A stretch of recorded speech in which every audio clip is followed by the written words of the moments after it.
안녕하세요. 아동학대 정의와 관련 법의 주요 내용을 설명드릴 이현경입니다. 어린이, 그들이 고요히 배우고 즐거이 놀기에 족한 각양의 가정 또는 사회적 시설을 행하라. 소파 방정화 선생님이 1923년 제1회 어린이날 기념식에 선포한 아동권리 공약의 3장 내용입니다. 현재, 과연 방정화 선생님의 소망과 기대는 현실이 되었을까요? 우리나라는 1991년 11월 UN 아동권리 협약에 비준하고 아동권리 보호를 위해 노력하고 있습니다. 아동의 권리는 크게 4대 기본권으로 나뉩니다. 바로 생존권, 발달권, 보호권과 참여권입니다. 아동이 안전하고 건강하게 자랄 생존권, 잠재 능력을 최대한 발휘하는 데 필요한 발달권, 차별과 폭력으로부터 보호받을 보호권, 그리고 아동이 자신에게 영향을 미치는 다양한 일들에 참여하고 존중받을 권리인 참여권. 4대 기본권은 아동이라면 누구에게나 해당되는 보편적인 권리입니다.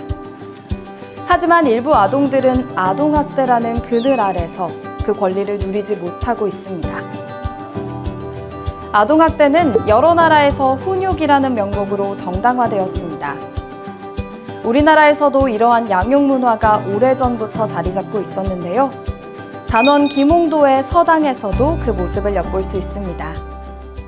이렇게 양육을 하는 데에 있어서 체벌과 훈육의 구분이 없었던 시절이 있었고, 최근까지 민법 안에도 자녀에 대한 징계권 조항이 있었습니다. 친권자는 그자를 보호 또는 교양하기 위하여 필요한 징계를 할 수 있다는 조항인데요. 이 민법 제915조 징계권이 2021년 1월 26일 폐지되었습니다. 민법에서 친권자의 자녀 징계권을 삭제했다는 것은 상징적인 의미를 지니고 있습니다. 지금부터는 자녀를 올바르게 키우고자 하는 양육 방법에 대해서 체벌을 하지 말자는 것입니다.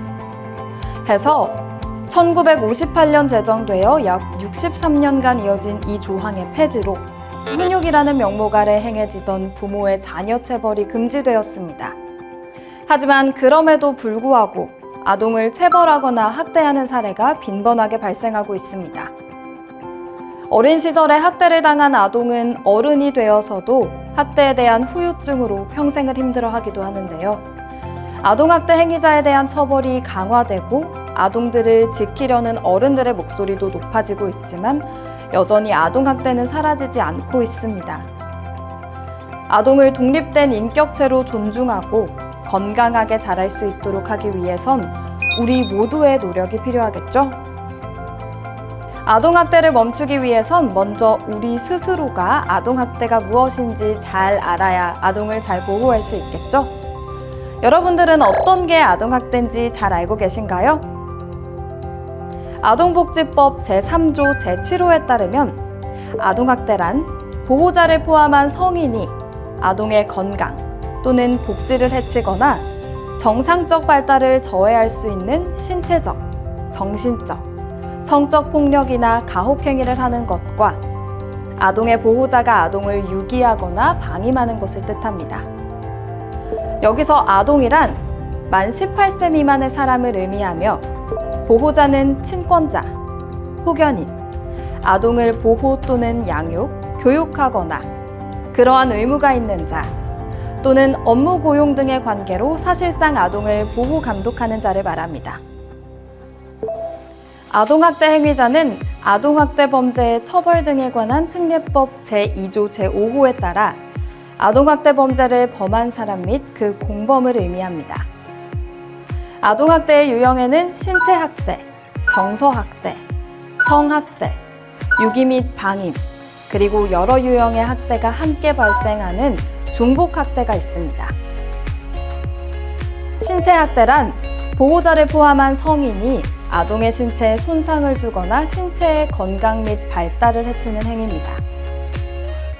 정서학대란 보호자를 포함한 성인이 아동의 정신건강 및 발달에 해를 끼치는 정서적 학대 행위를 하는 것으로 가정폭력에 아동을 노출시키는 행위도 포함합니다. 성학대란 보호자를 포함한 성인이 아동에게 음란한 행위를 시키거나 이를 매개하는 행위 또는 아동에게 성적 수치심을 주는 성희롱 등의 성적 학대 행위를 말합니다. 유기는 보호자가 자신의 보호와 감독을 받는 아동을 보호 없는 상태에 두어 생명 또는 신체에 위험을 발생시키는 행위를 의미하고, 방임은 아동의 의식주를 포함한 기본적인 보호, 양육, 치료와 교육을 소홀히 하는 행위를 말합니다. 이러한 아동학대 범죄를 알게 되거나 의심이 있는 경우에는 누구든지 신고를 할 수 있는데요. 아동학대인 것을 인지하고서도 신고를 하지 않는 것을 방지하기 위해 특정 직군의 종사자를 아동학대 신고 의무자로 지정하고 있습니다. 이는 아동학대 범죄를 인지할 가능성이 높은 직군에 아동학대 범죄 신고 의무를 부여해 학대 피해 아동을 조기 발견하기 위함입니다.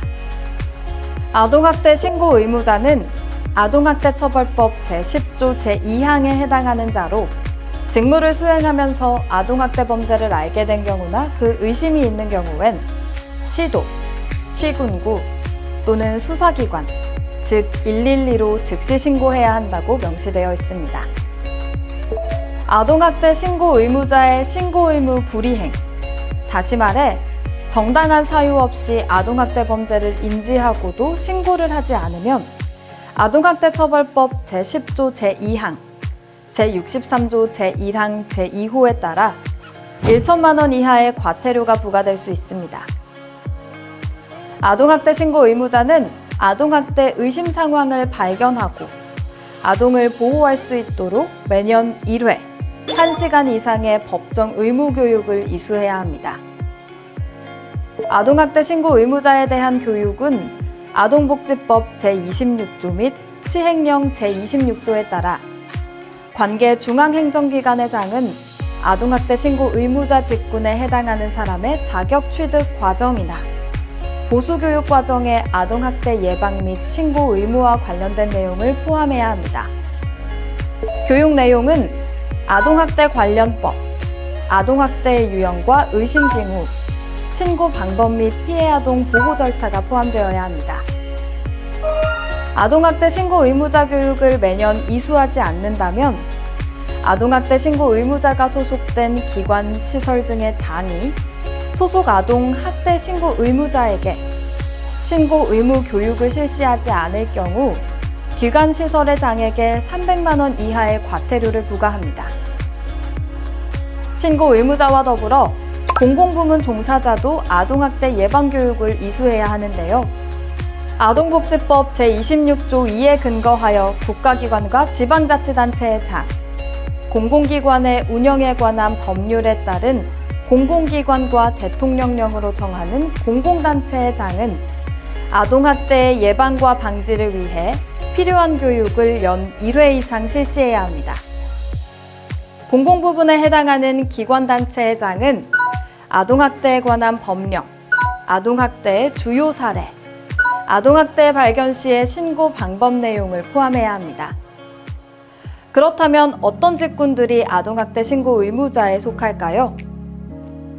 아동학대 신고 의무자로 정해진 26개의 직군은 아동복지시설의 장과 종사자, 아동보호 전문기관의 장과 그 종사자부터 아동복지 전담 공무원 등이 속하고, 유아교육법 및 초중등 교육법 상에는 각 유치원 장과 종사자, 학교의 장과 종사자가 해당됩니다.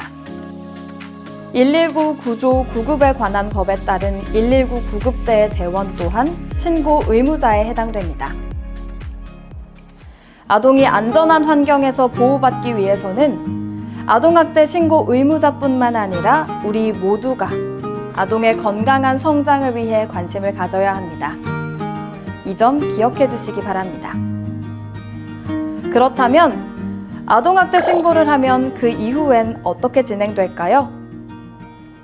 2020년 10월 1일 아동복지법 개정에 따라 아동학대 대응체계가 개편되며 아동학대 조사, 사례 판단 업무 등을 위해 각 시, 군구에 아동학대 전담 공무원이 배치되었습니다.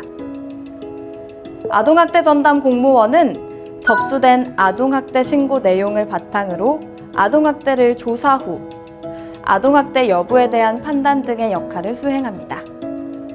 또한 피해 아동에 대한 분리보호, 아동학대 행위자에 대한 개입, 피해 아동 및 그 가족에 대한 지원 여부 등 피해 아동 보호 계획도 세우고 있습니다. 물론 그 계획에 따른 사례 점검 및 사례 관리에 대한 종결도 아동학대 전담 공무원의 업무입니다.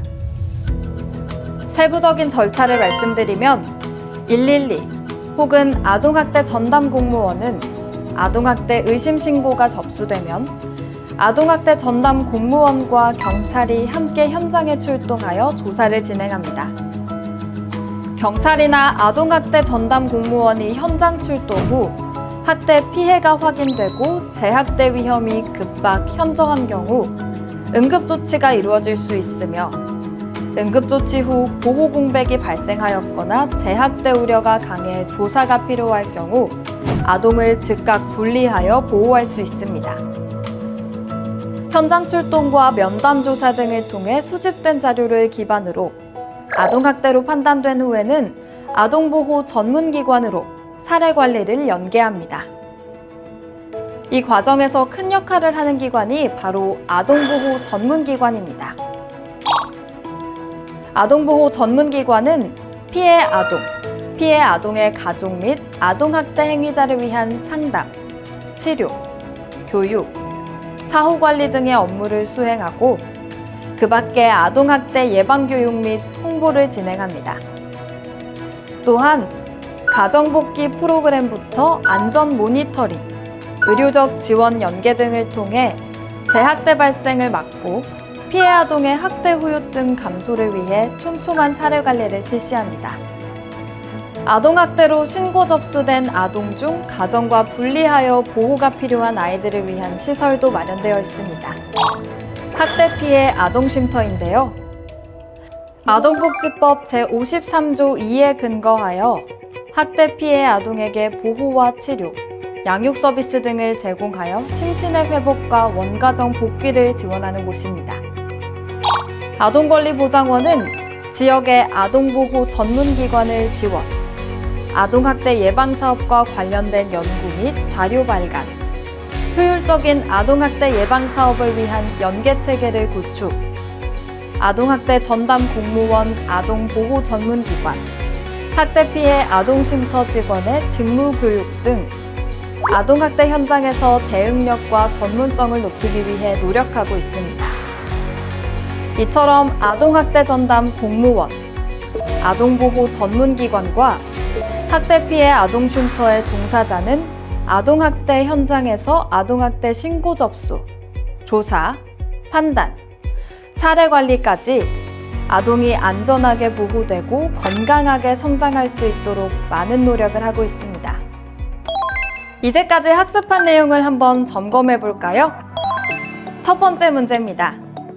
유엔의 아동권리 협약에 담긴 아동의 4대 기본권은 무엇일까요? 생존권, 발달권, 보호권, 참여권이 있습니다. 두 번째 문제입니다. 아동복지법 제3조 제7호에 따른 아동학대 행위의 유형으로 적절하지 않은 것은 1. 신체학대 2. 정서학대 3. 성학대 4. 유기 및 방임. 이 중에 정답은 무엇일까요? 정답은 모두가 아동학대 행위 유형입니다. 마지막 문제입니다. 아동학대 처벌법에 따라 아동학대를 알게 되거나 의심이 되는 경우 반드시 신고할 의무를 지는 이를 뭐라고 부를까요? 아동학대 신고 의무자입니다. 총 26개의 직군이 아동학대를 조기 발견하기 위해 법적으로 신고의 의무를 지니고 있습니다. 지금까지 아동학대 정의와 아동학대 신고 의무 및 관련 법률들, 그리고 강화된 대응 체계와 기관별 역할들에 대해 알아봤습니다. 오늘 강의를 통해 많은 분이 신고 의무를 준수하며 아동학대 대응 체계를 믿고 위기에 처한 피해 아동을 구해주시기 바랍니다. 다음 시간에는 아동학대 유형 및 학대 의심 징후에 대해 알아보겠습니다.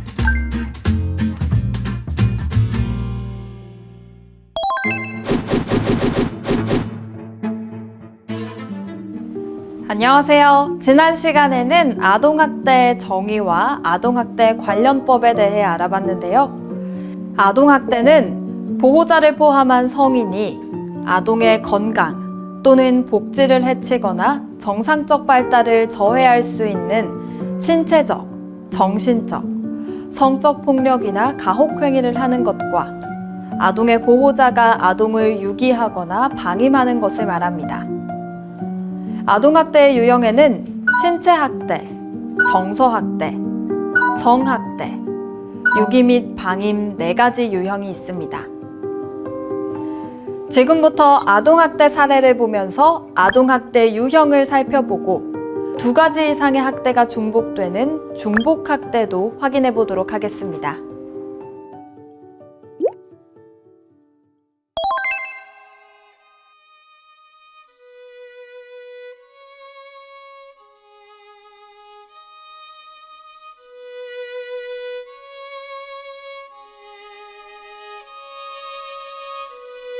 진짜 힘들어. 숨도 못 쉬겠다고. 나 쟤 못 키우겠으니까 네가 키워. 야, 네 애잖아. 네 하나 감당 못하냐? 나 쟤 못 키우겠으니까 네가 알아서 좀 하라고.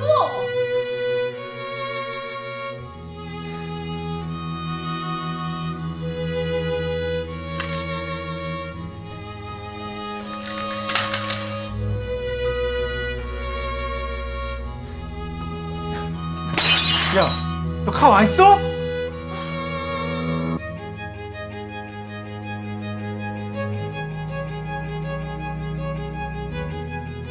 진짜 지긋지긋하다.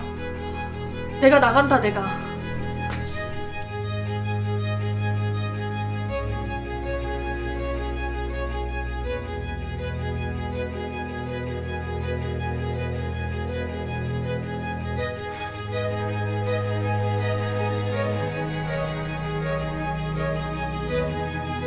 네가 뭘 잘했다고요? 아,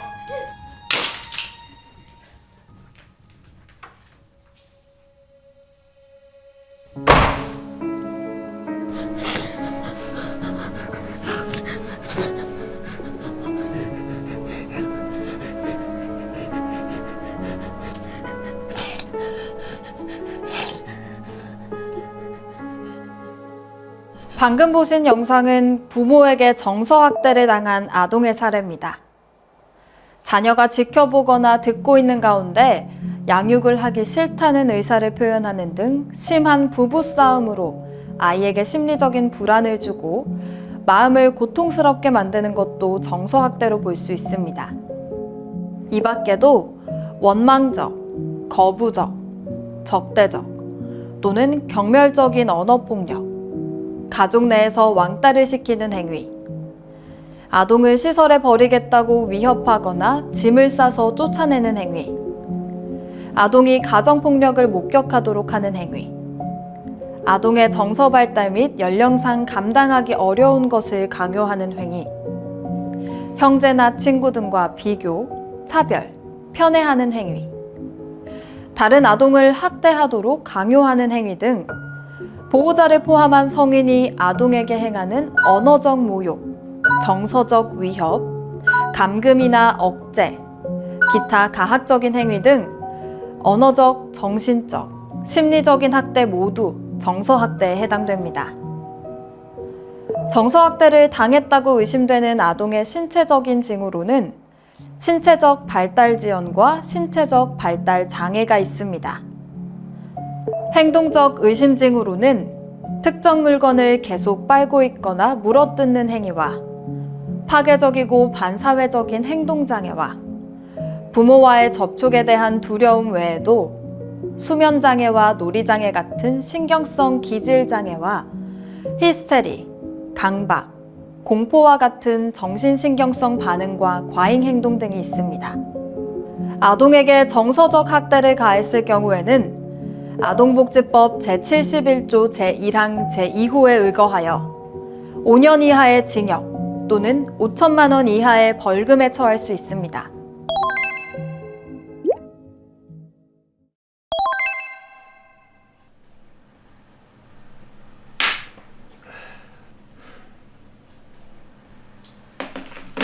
야, 너 일로 와봐.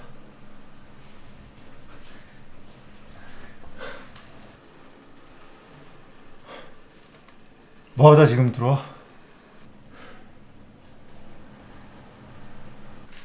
친구들이랑 놀다 왔어요. 친구들이랑 놀아? 너 때문에 엄만 집을 나갔는데 친구들이랑 놀아?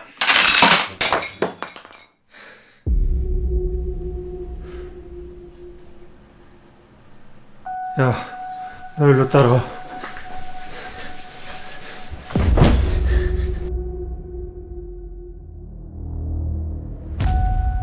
네가 지금 기분이 좋아서 친구들이랑 놀다 온 거지?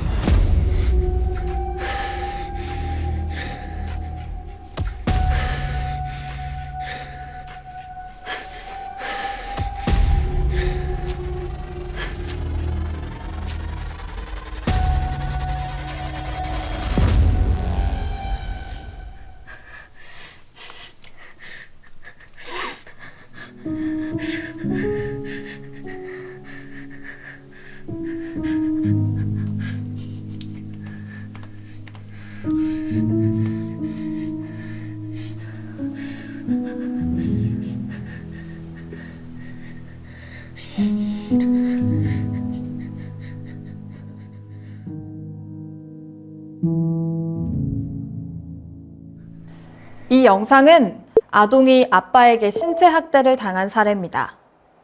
신체 학대란 보호자를 포함한 성인이 아동에게 우발적인 사고가 아닌 상황에서 신체적인 손상을 입히거나 또는 신체 손상을 입도록 허용한 모든 행위를 의미합니다. 손발로 때리고 꼬집고 물어뜯는 행위, 핥히는 행위, 조르고 비트는 행위, 도구나 완력을 사용하여 신체를 가해하는 행위 등 직접적으로 신체에 손상을 입히는 행위와 신체에 유해한 물질로 신체를 가해하는 행위 모두 신체학대에 해당됩니다. 신체학대를 당했다고 의심되는 아동의 신체적 징후로는 설명하기 어려운 신체적 상흔, 손발이 차거나 붉게 부어오른 상처, 발생 및 회복에 시간차가 있는 상처, 비슷한 크기의 반복적으로 긁힌 상처, 사용된 도구의 모양이 그대로 나타나는 상처, 담뱃불 자국, 뜨거운 물에 잠겨 생긴 화상 자국, 회음부에 있는 화상 자국, 알고 있는 문체 모양의 화상 자국, 회복 속도가 다양한 화상 자국, 겨드랑이나 팔뚝 안쪽, 허벅지 안쪽처럼 다치기 어려운 부위의 상처 등이 특징입니다. 특히 4세 미만의 아동에게 잘 보이지 않는 겨드랑이와 허벅지 안쪽과 귀, 목, 입안에 상처가 있는 경우 아동학대와 관련이 깊을 수 있어 세밀한 확인이 필요합니다. 행동적 의심 징후로는 어른과의 접촉 회피, 다른 아동이 울 때 공포를 나타내기도 하며 공격적이거나 위축된 극단적 행동, 부모에 대한 두려움, 집에 가는 것을 두려워하기도 하며 위험에 대한 지속적인 경계를 하는 모습 등이 있습니다. 영상 속 남자아이는 한 가정에서 신체학대와 정서학대가 중복으로 나타난 중복학대에 해당됩니다. 아동에게 신체적 학대를 가했을 경우엔 아동복지법 제71조 제1항 제2호에 의거하여 아동학대 행위 중 일부 행위의 경우 5년 이하의 징역 또는 5천만 원 이하의 벌금형이 선고될 수 있으며 아동학대 범죄의 처벌 등에 관한 특례법 제4조에 의거하여 아동학대 범죄를 범한 사람이 아동을 살해할 때에는 사형, 무기 또는 7년 이상의 징역, 아동학대 범죄를 범한 사람이 아동을 사망에 이르게 한 때에는 무기 또는 5년 이상의 징역에 처하며 또한 동법 제5조에 의거하여 아동학대 범죄를 범한 사람이 아동의 생명에 대한 위험을 발생하게 하거나 불구 또는 난치의 질병에 이르게 한 때에는 3년 이상의 징역에 처합니다.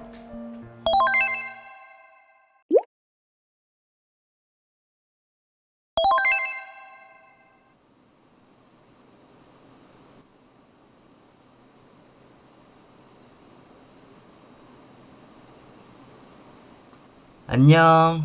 안녕하세요. 나 너 저번에도 여기 있는 거 봤는데. 이 근처 살아? 네. 삼촌은 저기 살아. 네. 그 삼촌이 차 키를 좋은 틈에 빠뜨렸는데 삼촌 손이 너무 커가지고 손이 안 들어가거든? 혹시 도와줄 수 있어? 어딘데요? 저기.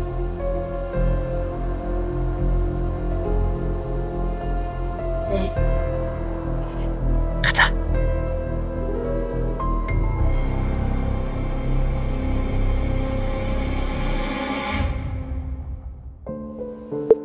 해당 영상은 놀이터에서 혼자 놀고 있던 여자아이에게 접근한 남자가 여자아이를 유인해 성학대를 저지른 사례로 아동을 강제추행하고 나체 사진 다수를 저장해 놓기도 했습니다. 이와 같이 성적으로 추행을 하거나 유사성 행위, 성적 만족을 위해 아동을 관찰하거나 아동에게 성적인 노출을 하는 행위, 성교를 하는 행위, 성매매를 시키거나 매개하는 행위 등 행위자에게 자신의 성적 욕구 충족이라는 목적이 없더라도 보호자를 포함한 성인이 아동의 건강 또는 복지를 해치거나 정상적 발달을 저해할 수 있는 모든 종류의 성적 폭력이나 가혹행위를 하는 것을 성학대라고 합니다.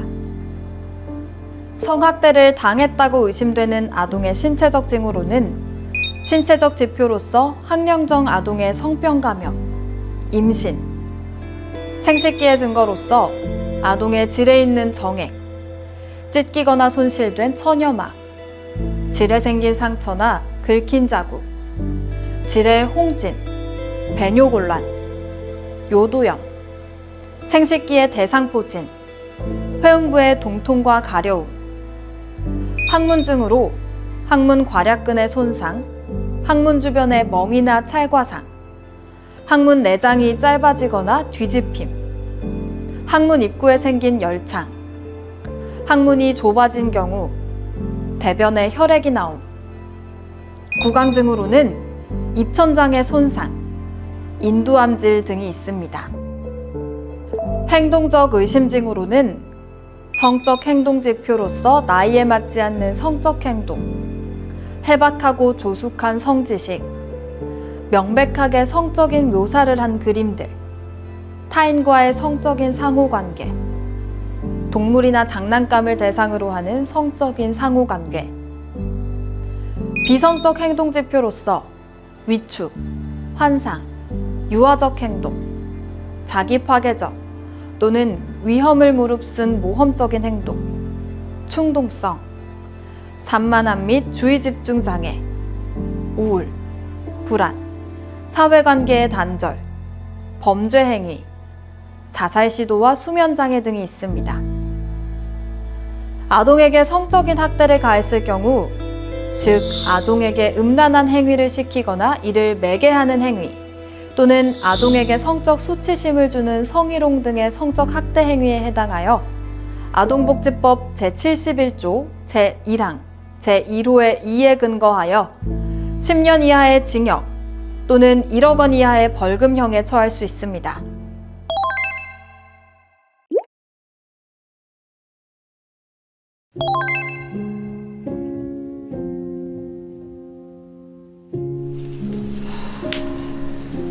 엄마, 나 학교는? 학교는 무슨 학교야? 엄마 나가야 되니까 집 청소 좀 하고 있어. 아주 더러워서 살 수가 없다, 살 수가 없어.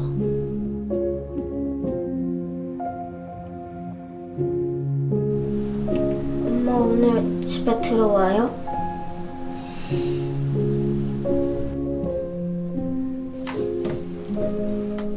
엄마가 알아서 들어올 때 들어와. 그게 왜 궁금해? 집에 먹을 것도 없고 밤에 혼자 있으면 무서운데.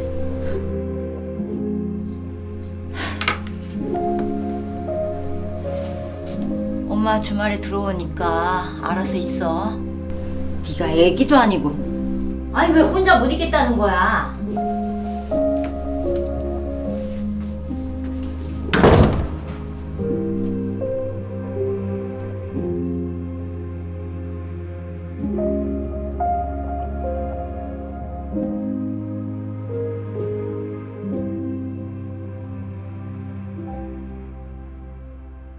엄마가 초등학생인 자녀를 이유 없이 학교에 보내지 않고 식사를 제공하지 않는 등 방임의 사례를 보셨습니다. 이와 같이 기본적인 의식주를 제공하지 않는 것, 불결한 환경에 아동을 방치하는 것, 보호자가 아동을 가정 내에 두고 가출한 경우 등은 물리적 방임에 해당하고요. 아동에게 필요한 의료적 처치 및 개입을 하지 않는 행위는 의료적 방임, 의무 교육을 제공하지 않는 것, 아동의 교육적 욕구 및 의무에 대한 방치 행위, 준비물을 챙겨주지 않는 행위 등은 교육적 방임에 해당하며 아동을 보호하지 않고 버리는 행위, 시설 근처에 버리고 가는 행위는 유기에 해당됩니다. 다시 말해 아동의 보호자가 아동을 유기하거나 물리적, 의료적, 교육적 방임을 하는 경우를 유기 방임이라고 합니다. 유기 방임으로 의심되는 아동의 신체적 징후로는 발달 지연 및 성장 장애, 비위생적인 신체 상태, 의학적 치료 불이행으로 인한 건강 상태 불량, 아동에게 악취가 지속적으로 나는 경우 등이 있습니다. 행동적 의심 징후로는 계절에 맞지 않는 부적절한 옷차림, 음식을 구걸하거나 훔치는 행위, 비행 또는 도벽, 학교에 일찍 등교하고 집에 늦게 귀가함, 지속적인 피로 또는 불안정감 호소, 잦은 결석 등이 해당됩니다.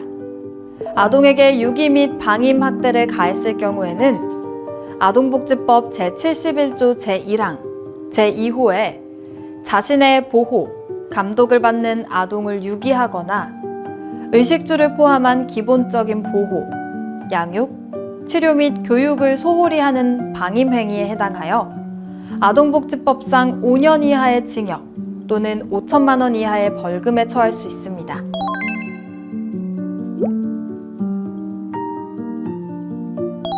아동학대 의심 사례는 해마다 늘고 있습니다. 2022년 전체 신고 건수는 총 46,103건이며 이 중 아동학대 의심 사례는 44,531건으로 실제 아동학대로 판단된 사례는 27,971건으로 나타났습니다. 아동학대 사례 유형으로는 정서학대가 1,632건으로 가장 많았고 중복학대가 9,775건으로 두 번째로 많았습니다. 중복학대란 학대 유형 중 두 가지 이상이 중복되어 나타나는 것을 말하는데요. 가장 많이 발생하는 중복학대로는 신체학대와 정서학대로 중복학대 9,775건 중 8,439건을 차지합니다. 두 번째로는 정서학대와 방임이 571건을 차지하고 세 번째는 신체학대, 정서학대, 방임 세 가지의 학대 유형이 중복으로 나타난 경우도 364건을 차지합니다. 신체학대, 정서학대, 성학대, 방임, 4가지 학대 유형 모두가 발생한 경우도 2건 있었습니다. 부모의 보호 아래 사랑과 올바른 양육으로 웃음꽃을 피며 성장해야 할 아이들이 아프고 괴롭고 힘들다는 신음조차 내지 못하며 가정 내에서 일어나는 잔혹한 학대에 고통받고 있습니다.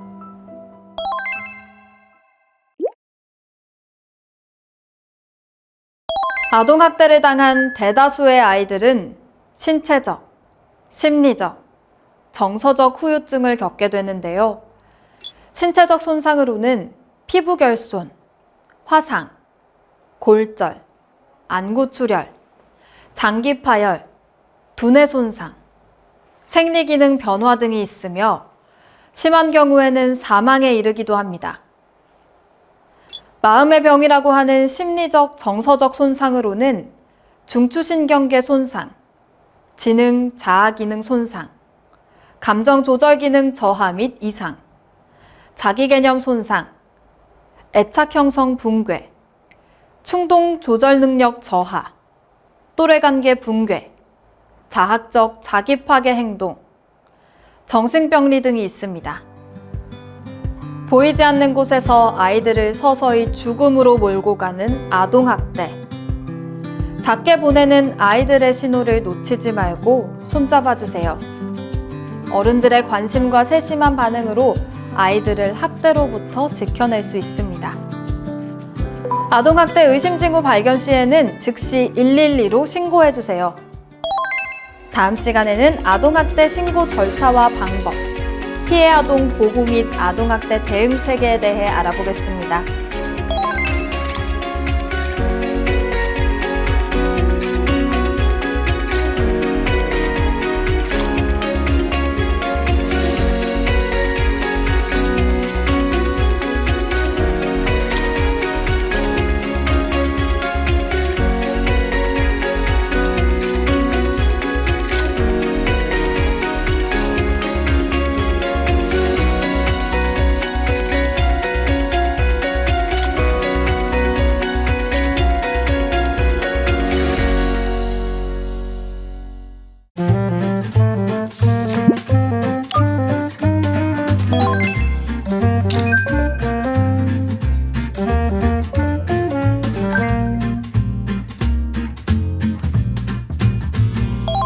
안녕하세요.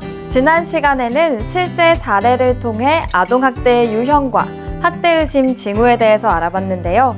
이번 시간에는 현재 지자체에서 아동학대 전담 공무원으로 일하고 계시는 권호범 주무관님 모시고 아동학대 신고 절차와 방법, 피해 아동 보호 및 아동학대 대응 체계, 아동학대에 대한 편견에 대해 알아보도록 하겠습니다. 안녕하세요. 자기소개 한번 부탁드립니다. 네, 용산구청에서 일하고 있는 권우범 주무관입니다. 직접 현장에서 일하는 분을 모시고 실제적인 이야기를 통해 아동학대 신고 및 피해 아동 보호 등에 대해 알아보게 되어 교육받는 분들에게는 더 이해가 쉬울 것 같습니다. 주무관님, 그럼 우선 아동학대 의심 징후나 아동학대 상황을 발견하게 된다면 어떻게 해야 될까요? 만약 저라도 아동학대 의심 상황을 목격하게 된다면 어떻게 해야 될지 혼란스러울 것 같습니다. 그렇죠. 의외로 실제 아동학대 의심 상황을 맞닥뜨리면 놀라기도 하고 당황스러워서 어디에 어떻게 신고 전화를 해야 하는지 또 신고 후에는 어떻게 협조를 해야 하는지 잘 모르시겠죠? 지금부터 차근차근 알려드리도록 하겠습니다.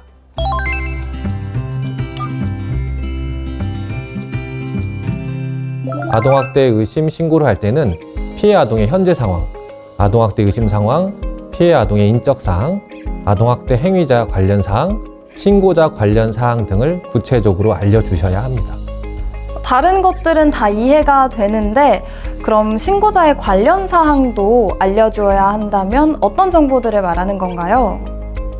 신고자 관련 사항으로는 성명, 전화번호 등 연락처, 아동과의 관계 등 기본적인 정보만 해당됩니다. 그럼 기본적인 정보만 전달하면 되는 거네요? 또한 현재 아동학대를 목격하고 있다면 아동학대 행위자와 아동의 상황을 전달하여 위급성 여부를 파악할 수 있도록 해주시고 누가 언제 어디서 무엇을 어떻게 왜 등의 육하 원칙에 따라 신고한다고 생각하시면 됩니다. 그럼 만약 아동이나 학대 행위자의 정보를 알지 못하면 신고할 수 없는 건가요? 그건 아닙니다. 아동학대 의심 징후가 보이면 정보가 부족하더라도 신고가 가능합니다. 뿐만 아니라 신고자의 이름이나 연락처를 알리고 싶지 않을 경우에는 익명신고도 가능합니다. 하지만 추후 수사기관에서 사건 처리 경과 등을 통보받거나 공익신고자로 인정받기는 어려울 수도 있습니다. 아, 네, 그렇군요. 아동학대 신고 시에는 가능하면 학대 증거 사진을 확보하고 아동이 불안해하지 않도록 일상적으로 대하는 것이 중요합니다. 아동학대가 의심되는 아동일 경우에는 증거가 오염될 수 있으므로 아동을 씻기거나 옷을 갈아입히지 않아야 합니다. 또 진술에 오염이 발생할 수 있으므로 학대에 대해서 계속 캐묻거나 유도 질문을 하지 않아야 하며 현장 조사에 적극적으로 협조하는 것도 중요합니다. 아동학대 신고 의무자는 신고 시 학대 행위자로 의심되는 보호자에게 신고 내용을 알리지 않는 등 아동학대 증거가 은폐되지 않도록 주의해야 합니다. 그리고 신고 후에도 주의해야 할 사항이 있는데요. 바로 피해 아동을 대하는 태도입니다.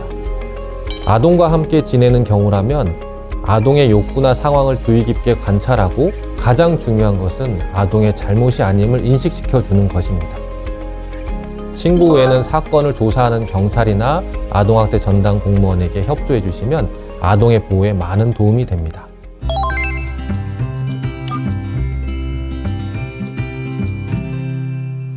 아동학대 신고 접수가 되면 경찰 또는 아동학대 전담 공무원이 지체 없이 현장에 출동합니다. 이때 아동의 피해가 현저하거나 재학대 상황인 경우 아동의 보호를 위해 응급조치 또는 즉각분리를 시행합니다.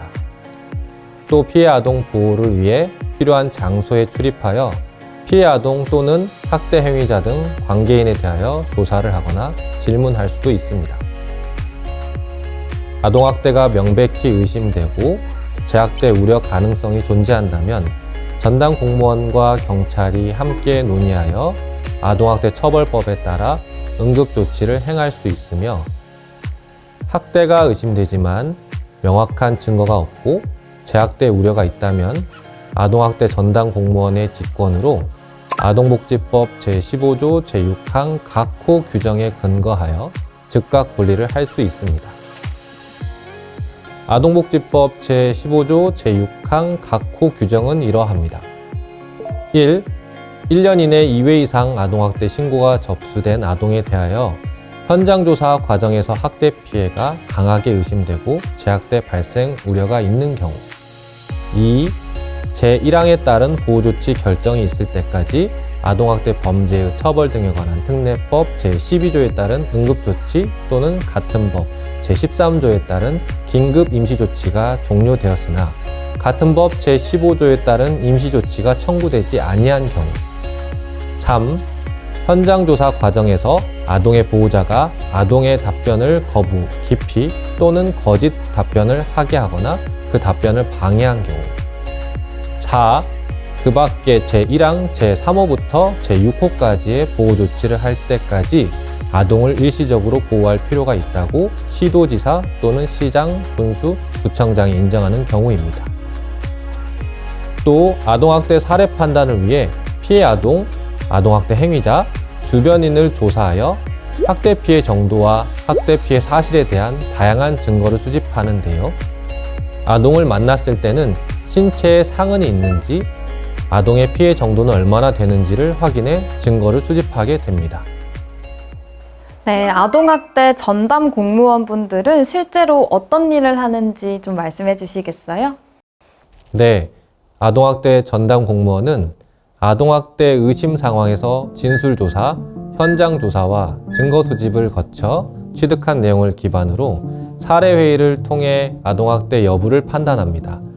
아동학대로 판단될 경우 지자체에서는 피해 아동 보호 계획을 수립하여 가정 내 학대 위험 요소가 감소될 수 있도록 피해 아동, 학대 행위자에 대한 상담, 심리치료 등을 제공하며 만약 피해 아동에 대한 위험 요소가 클 경우에는 분리보호 및 사건 처리 등도 진행합니다.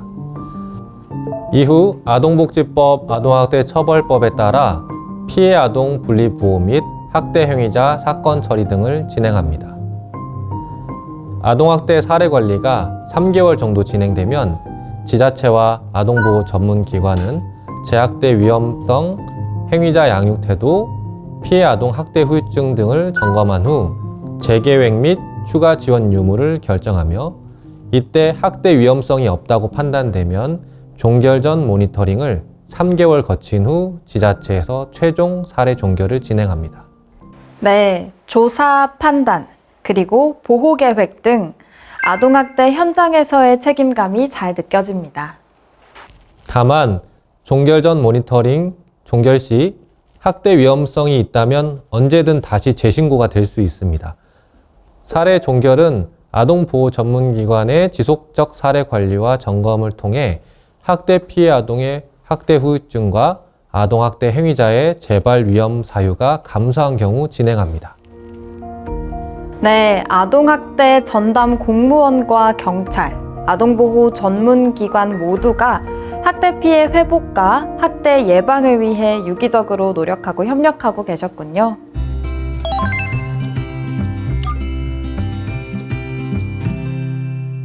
아동학대의 조기 발견이 중요하다는 것을 알고 있는데도 신고를 주저하는 이유는 무엇일까요?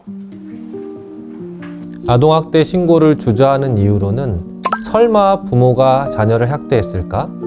아이가 맞을 만한 행동을 했을 것이다. 사랑의 매는 괜찮지 않아? 아이가 피해 사실을 말하지 않으면 학대가 아닐 것 같은데 때린 것도 아닌데 이 정도가 아동학대일까? 내가 꼭 신고해야 할까? 등의 아동학대에 대한 잘못된 생각에서 비롯되는 경우가 많습니다. 이전에는 체벌도 훈육의 일환으로 여겨진 적도 있었는데요. 민법상 징계권이 2021년 1월 폐지되었죠? 네, 맞습니다. 2021년 1월에 폐지되었습니다. 변화된 사회 안에서 정말 다양한 편견이 우리를 혼란스럽게 하는데 여러분들이 이해하실 수 있도록 하나하나 설명드리겠습니다.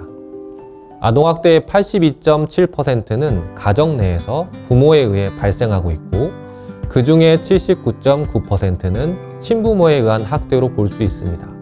따라서 부모라는 이유로 누구나 아이를 사랑으로 양육한다는 것도 편견일 수 있습니다. 그리고 앞서 말씀드렸다시피 민법상 징계권이 폐지되어 아동에 대한 어떠한 폭력도 정당화될 수 없습니다.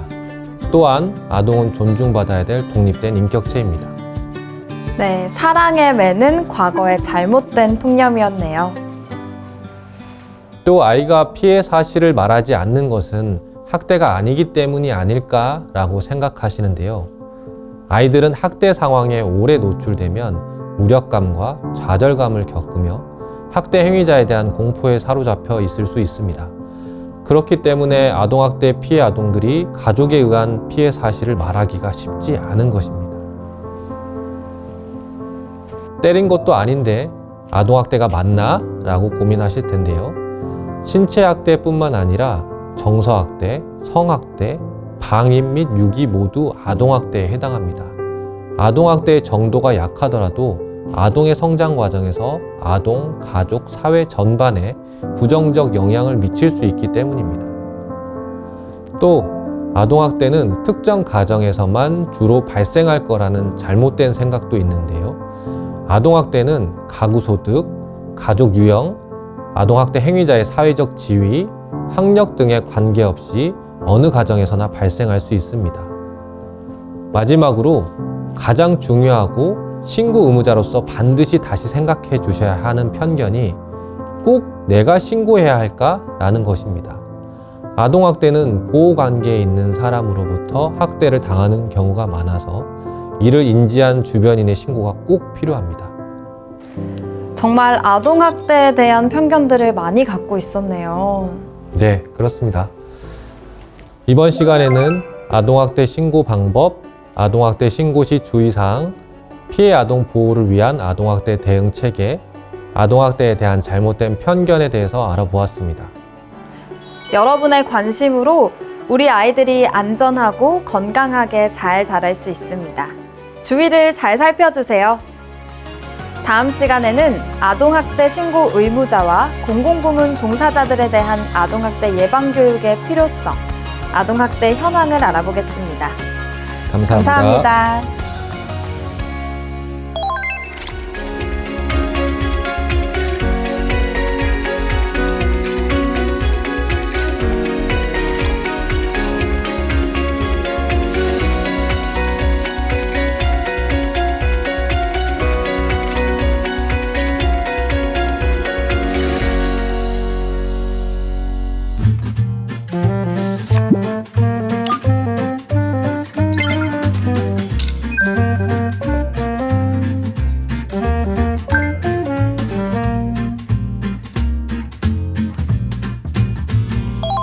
안녕하세요, 여러분. 안녕하세요.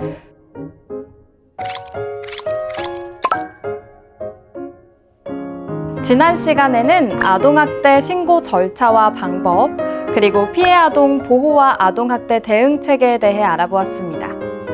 이번 시간에는 아동학대 신고 의무자와 공공부문 종사자들에 대한 아동학대 예방교육의 필요성을 알아보면서 아동학대 현황을 함께 살펴보도록 하겠습니다.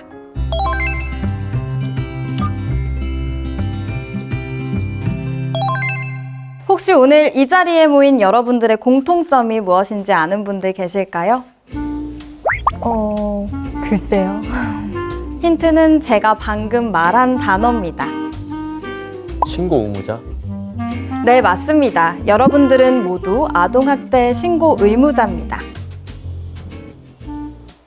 혹시 아동학대 신고 의무자가 어떤 것인지 말씀해 주실 수 있으실까요? 아동학대 신고 의무자란 직무상 아동학대 범죄를 인지할 가능성이 높은 직업군을 의미합니다. 아동학대 범죄의 처벌 등에 관한 특례법 제10조 2항에 따라 직무를 수행하면서 아동학대를 쉽게 발견할 수 있는 직업군의 사람으로 아동복지시설의 장과 그 종사자, 아동복지 전담 공무원을 비롯한 26개의 직군을 아동학대 신고 의무자로 지정하였습니다. 직무를 수행하면서 아동학대 범죄를 알게 된 경우나 그 의심이 있는 경우에는 시도, 시군구 또는 수사기관인 경찰에 즉시 신고해야 합니다. 만약에 이러한 신고 의무를 불이행하거나 혹은 교육을 불이행할 시 법적 제재를 받습니다. 또한 아동학대 신고 의무자 외에 공적인 이익을 목적으로 하는 공공부문 종사자들에게도 아동학대 예방에 대한 기본 지식 함량을 독려하고 있습니다. 아동복지법 제26조의 2에 따라 국가기관과 지방자치단체의 장, 공공기관의 운영에 관한 법률에 따른 공공기관과 대통령령으로 정하는 공공단체의 종사자들은 아동학대 예방교육을 매년 1시간 이상 이수하도록 규정되어 있습니다. 저 궁금한 게 하나 있는데요. 만약 이러한 아동학대 의심 징후나 아동학대 상황을 목격을 했다면 사실 누구나 신고할 수 있지 않을까요? 맞아요. 어른들이 아이들을 보호하기 위해서 모두가 신고 의무자가 되어야 하는데 따로 분류하는 이유가 궁금합니다. 아동학대 신고 의무자는 아동학대 범죄를 인지할 가능성이 높은 직군의 사람들입니다. 신고 의무자는 아동학대 의심 징후를 발견하거나 아동학대 상황을 보게 되었을 때 즉시 112로 신고해야 합니다. 어떠한 징후나 상황을 발견했을 때 이들이 빠르게 아동학대 의심 신고를 해줘야 학대 피해 아동을 조기에 발견할 수 있고 아이들을 보호할 수 있기 때문입니다. 아이들을 위해서라도 더욱 아동학대에 대해 관심을 가지고 주변을 잘 살필 수 있도록 마련한 제도라고 생각하시면 될 것 같습니다.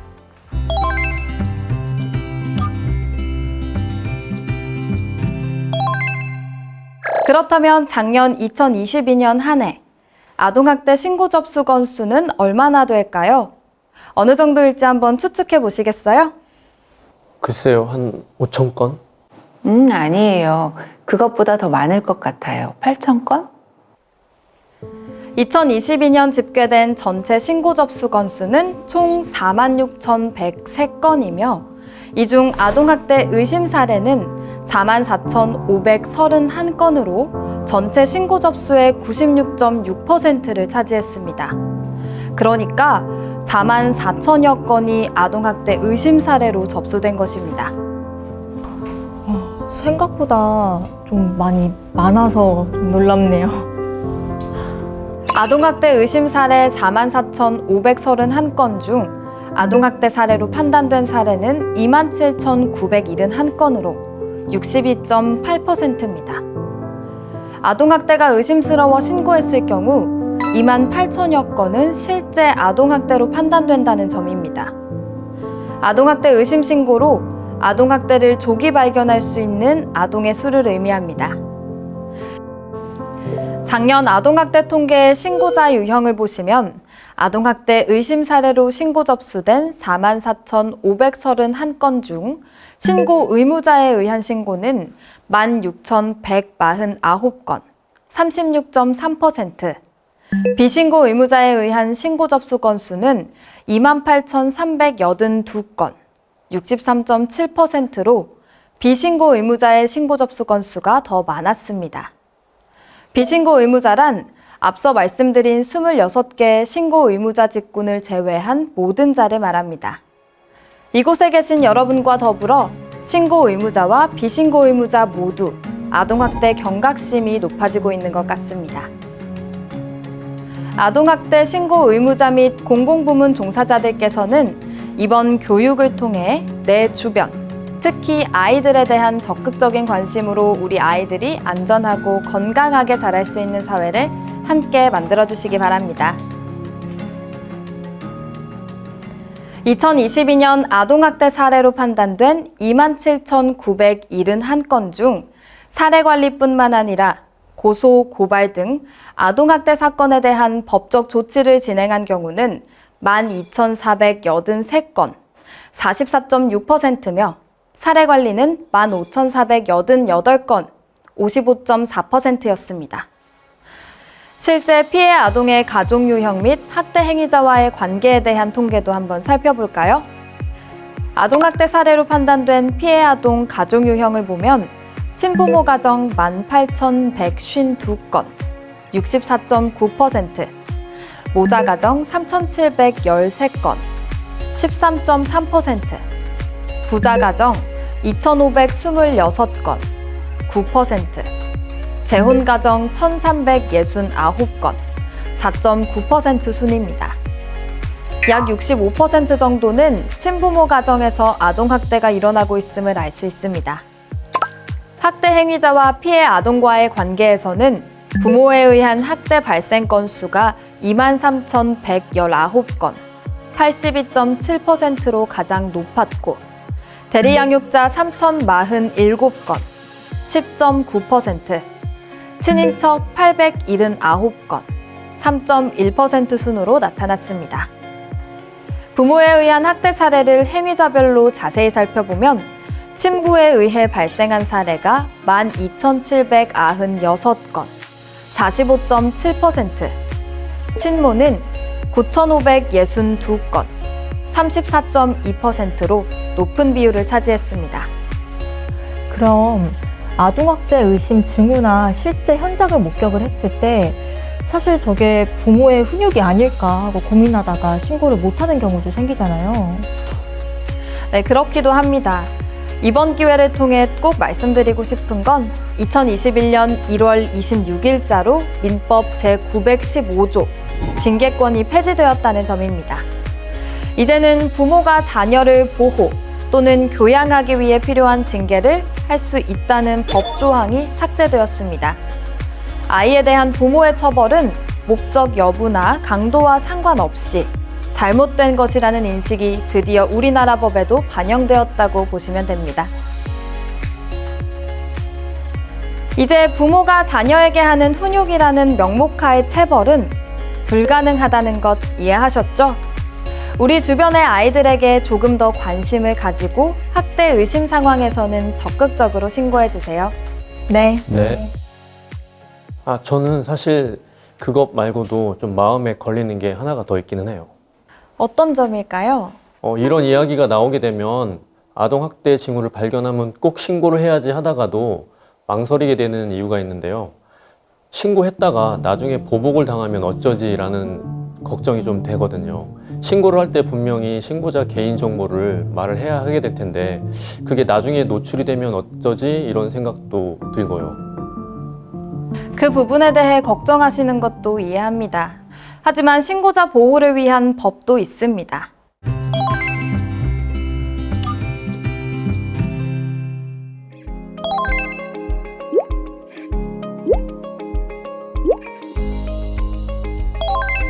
아동학대 의심 징후 및 아동학대 상황을 발견해서 신고한 경우 신고자는 특정범죄 신고자 등 보호법 제7조부터 제13조까지 규정에 근거해서 보호받을 수 있습니다. 또한 아동학대 범죄의 처벌 등에 관한 특례법 제10조 제3항에 따르면 누구라도 신고인의 인적사항 또는 신고인임을 미루어 알 수 있는 사실을 다른 사람에게 알려주거나 공개 또는 보도하여서는 안 된다고 명시되어 있습니다.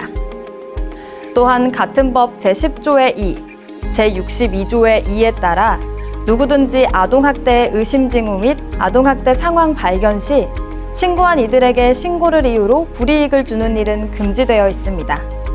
이를 위반할 경우 2년 이하의 징역 또는 2천만 원 이하의 벌금형에 처하게 되어 있습니다. 아동학대 신고는 공익신고자 보호법 제2조 제1호 별표에 따라서 공익신고에 해당하기 때문에 만약 신고를 이유로 생명이나 신체에 중대한 위해를 입었거나 입을 우려가 명백한 경우 국민권익위원회에 신변보호조치 요구가 가능합니다. 그만큼 국가에서는 학대 피해 아동은 물론 신고자를 보호하기 위해서도 노력하고 있다는 점을 꼭 기억해 주시고 망설이지 말고 신고해 주셨으면 합니다. 또 하나 궁금한 게 있는데요. 만약에 아동학대가 의심이 되어서 신고를 했는데 아동학대가 아니면 어쩌지? 라는 생각을 해본 적이 있거든요. 이런 문제는 어떻게 하면 좋을까요? 실제 아동학대인지 아닌지에 대한 판단 여부는 신고 이후의 문제입니다. 경찰과 지자체의 아동학대 전담 공무원이 조사를 통해 구체적이고 정확하게 사안을 파악하고 논의 절차를 거쳐 최종적으로 아동학대 여부를 판단합니다. 아동학대 신고 의무자는 아동학대를 판단하지 않으셔도 됩니다. 그러니 우리가 앞서 살펴본 아동학대 징후를 발견하거나 아동학대 상황을 목격했다면 주저하지 말고 112에 신고해 주시면 됩니다.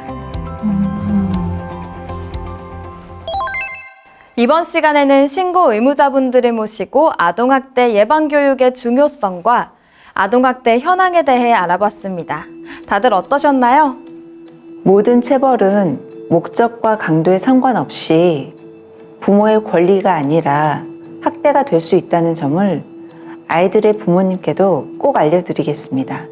신고 의무자는 아동학대가 맞는지 아닌지 판단을 하고 신고를 하기보다는 아동학대 의심이 들 때 신고를 통해 아동학대 전담 공무원이 조사를 할 수 있도록 하는 걸 잊지 않도록 하겠습니다. 제가 아동학대 신고 의무자이면서 공공부문 교육 대상자인 것을 기억하고 아이들을 만나게 될 때 학대 피해 아동을 만나게 될 수도 있으니 좀 더 관심을 가져야 하겠다는 다짐을 하게 되었습니다.